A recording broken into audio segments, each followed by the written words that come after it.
वालेकुम, मेरा नाम सर हमजा है। मैं आपको उम्मीद मल्टीमीडिया चैनल की तरफ से खुशामदीद कहता हूँ। जैसा कि आप सबको मालूम है कि हमारी जो स्कूल में रेगुलर क्लासेस चल रही थी उसका इख्तिताम होने पर ही हमने आगे ऑनलाइन क्लासेस का आगाज़ कर दिया हुआ है। इस वजह से हमारा जो आज ऑनलाइन लेक्चर का टॉपिक होगा वो होगा 10th क्लास केमिस्ट्री का चैप्टर नंबर 14 का green house effect and global warming. तो हम सबसे पहले बात करते हैं कि ग्रीन हाउस किसे कहते हैं और उसकी वजह से ग्लोबल वार्मिंग होती है। तो सबसे पहले ग्रीन हाउस किसे कहते हैं।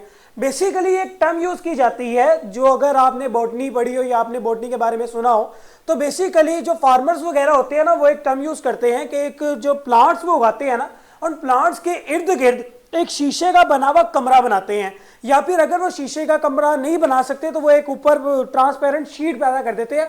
वो शीट क्या काम करती है, वो शीट या जो शीशे का बना हुआ कमरा होता है बेसिकली उस शीशे के बने हुए कमरे को ग्रीन हाउस कहा जाता है। अब वो ग्रीन हाउस काम क्या करता है, ग्रीन हाउस काम ये करता है कि सूरज से आने वाली जो अल्ट्रावायलेट रेजिस होती है ना उन अल्ट्रावायलेट रेजिस को उस जो ग्रीन हाउस है उसके अंदर तो वो इजीली एंटर हो जाती हैं लेकिन वो बाहर नहीं जाती, जिसकी वजह से ग्रीन हाउस का जो टेम्परेचर होता है वो बहुत ज्यादा हो जाता है और जो पौधे हैं उनकी ग्रोथ में वो बहुत ज्यादा काम आसान करती है। सेम इसी तरीके से आपकी जो अर्थ है वो भी एक तरह का ग्रीन हाउस बन चुकी हुई है। कैसे बन चुकी हुई है, आपके एटमॉस्फेयर में एक गैस पाई जा रही है जिसका नाम कार्बन डाइऑक्साइड है और इसकी एक लेयर पाई जाती है। जिस तरह आप लोगों ने पढ़ा हुआ है कि एटमॉस्फेयर में ओजोन की लेयर पाई जाती है, सेम इसी तरीके से गैस और है जिसकी लेयर पाई जाती है जिसका नाम कार्बन डाइऑक्साइड है। ये गैस का क्या काम करती है, बेसिकली इसकी लेयर जो सूरज से आने वाली रेजिस होती हैं, जो अल्ट्रावायलेट रेजिस होती हैं उनको जमीन तक पहुंचाती है। जो उसकी गर्मी की रेजिस हैं, जो सारी की सारी शुआएं हैं सूरज की, उनको जमीन तक पहुंचाएगी लेकिन जमीन से वापस उठने में भी मदद करती है। कार्बन डाइऑक्साइड बेसिकली ऐसा नहीं होता कि अल्ट्रावायलेट रेजिस को रोक देती हो या फिर जमीन तक जो सी है सूरज की रोशनी आ रही है या सूरज की रोशनी के साथ जो हरारत की रेजिस आ रही हैं उनको वापस नहीं जाने देती, ऐसा काम नहीं करती।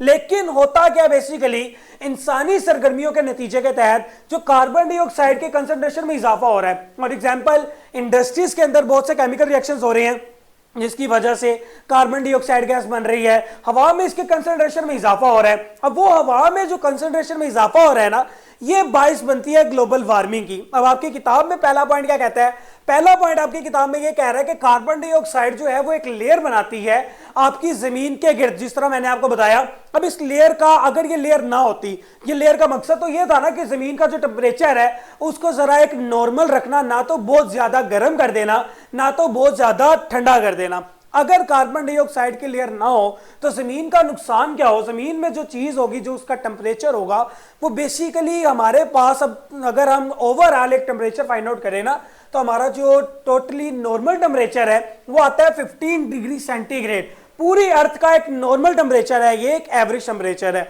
लेकिन अगर कार्बन डाइऑक्साइड गैस ना हो तो हमारी जो जमीन है इसका टेम्परेचर -20 डिग्री सेंटीग्रेड चला जाए, यानी कि बहुत ज्यादा ठंड हो जाए। बेसिकली आपकी ठंड को कंट्रोल कौन सी गैस करती है, कार्बन डाइऑक्साइड गैस, ठीक है। उसके बाद आपकी किताब में एक पॉइंट है कि ये गैस पोल्यूटेंट नहीं होती, कार्बन मोनोऑक्साइड पोल्यूटेंट गैस होती है और ये सफोकेशन पैदा करती है। अगर आपके एक कमरे में बैठे हो और वहां पे कार्बन मोनोऑक्साइड पैदा होना शुरू हो जाए या रिलीज कर दी जाए तो आप इसकी मौजूदगी का पता तो नहीं लगा सकते क्योंकि इसकी कोई स्मेल भी नहीं होती, इसका कोई कलर भी नहीं होता, लेकिन ये सफोकेशन पैदा करती है और वो सफोकेशन की वजह से आपकी डेथ हो सकती है।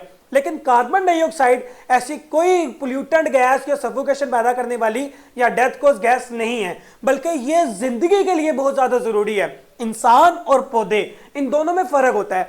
पौधे जो है वो रेस्पायरेशन यानी कि फोटोसिंथेसिस कर रहे होते हैं और इंसान रेस्पायरेशन कर रहे होते हैं या बाकी जानवर रेस्पायरेशन कर रहे होते हैं। हमें रेस्पायरेशन के लिए ऑक्सीजन चाहिए होती है। जब हम सांस इनहेल करते हैं तो ऑक्सीजन अंदर लेके जाते हैं, लेकिन जब हम सांस एक्सहेल करते हैं, बाहर निकालते हैं, तो कार्बन डाइऑक्साइड गैस बाहर माहौल में खारिज करते हैं। लेकिन जो प्लांट्स हैं वो इसके उल्ट चलते हैं। प्लांट्स को फोटोसिंथेसिस के लिए कार्बन डाइऑक्साइड गैस की जरूरत होती है और ऑक्सीजन वो माहौल में रिलीज कर देते हैं, ठीक है। तो ये पोल्यूटेंट बिल्कुल भी नहीं है। यहाँ एक छोटा सा केमिकल रिएक्शन है, अगर आप ये देखें आपके जो प्लांट्स हैं उनके अंदर बेसिकली फोटोसिंथेसिस चल रही होती है। ये फोटोसिंथेसिस के अमल के दौरान आपका C6H12O6 प्लस ऑक्सीजन चलेगा और ये जो आपका एनिमल्स होंगे वो कार्बन डाइऑक्साइड गैस बाहर रिलीज करेंगे। जो ऊपर वाला रिएक्शन है अगर आप यहां से देखें तो कार्बन डाइऑक्साइड गैस बाहर रिलीज की जाती है, लेकिन अगर आप देखें तो प्लांट्स हवा से कार्बन डाइऑक्साइड गैस हासिल करते हैं और अपने अंदर मौजूद पानी या फिर जमीन से पानी की मौजूदगी में ऑक्सीजन और जो ग्लूकोज है वो बनाते हैं, वो पैदा करते हैं। ऊपर वाला जो अगर रिएक्शन देखा जाए तो ये एनिमल्स का होगा या फिर इंसानों का होगा, जबकि नीचे वाला रिएक्शन देखा जाए तो ये प्लांट्स का होगा। ठीक है, उसके बाद कहा जाता है कि carbon dioxide gas poisonous gas नहीं होती।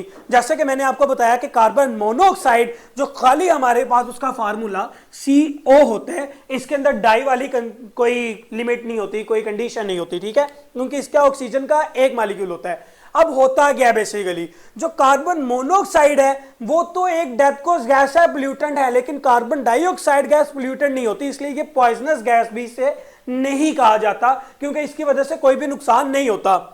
अब हो क्या रहा है, आपकी एटमॉस्फेयर के अंदर कार्बन डाइऑक्साइड की कंसंट्रेशन ज्यादा होने की वजह से, ज्यादा कैसे हो रही है मैंने आपको पहले भी बताया था स्टार्ट में भी कि बहुत सी इंसानी सरगर्मियां, फॉर एग्जाम्पल्स कुछ इंडस्ट्रीज हैं जो अपने केमिकल रिएक्शंस के अंदर कार्बन डाइऑक्साइड गैस रिलीज कर रही हैं या फिर अपनी जो प्रोडक्शन है उनमें कार्बन डाइऑक्साइड गैस रिलीज कर रही हैं। अब वो कार्बन डाइऑक्साइड गैस की कंसंट्रेशन चूंकि हवा में बहुत ज्यादा हो रही है और इस ज्यादा होने की वजह से जो एटमॉस्फेयर में उसकी एक लेयर है, उसकी लेयर में भी इजाफा हो रहा है। तो इसकी लेयर में इजाफे की वजह से जो इसकी जमीन से जो सूरज से अल्ट्रावायलेट रेजेस आती हैं या फिर जो सूरज से गर्मी की शुआएं आती हैं वो वापस एटमॉस्फेयर में डिफ्यूज नहीं हो पाती। अब वो जब डिफ्यूज नहीं हो पाती ना, इस पूरे के पूरे फिनोमिने को हम ग्रीन हाउस इफेक्ट कहते हैं, क्योंकि वो वापस नहीं जा रही। उस ग्रीन हाउस का इफेक्ट पैदा हो रहा है कि वो अंदर जो सा है गैस को रोके रख रहा है, जो सूरज की रेडिएशंस हैं उनको रोके रख रहा है। जमीन से उठने वाले जो बखारात, जमीन से उठने वाली रेडिएशंस उनको एटमॉस्फेयर में ही कंट्रोल कर रहा है और वापस खला में नहीं भेज रहा। अब ये सारी की सारी चीज वजह बनती है आपके जमीन के टेम्परेचर को इंक्रीज करने की। जब आपके जमीन का टेम्परेचर जो है वो इंक्रीज हो जाता है, हम इस चीज को ग्लोबल वार्मिंग कहते हैं।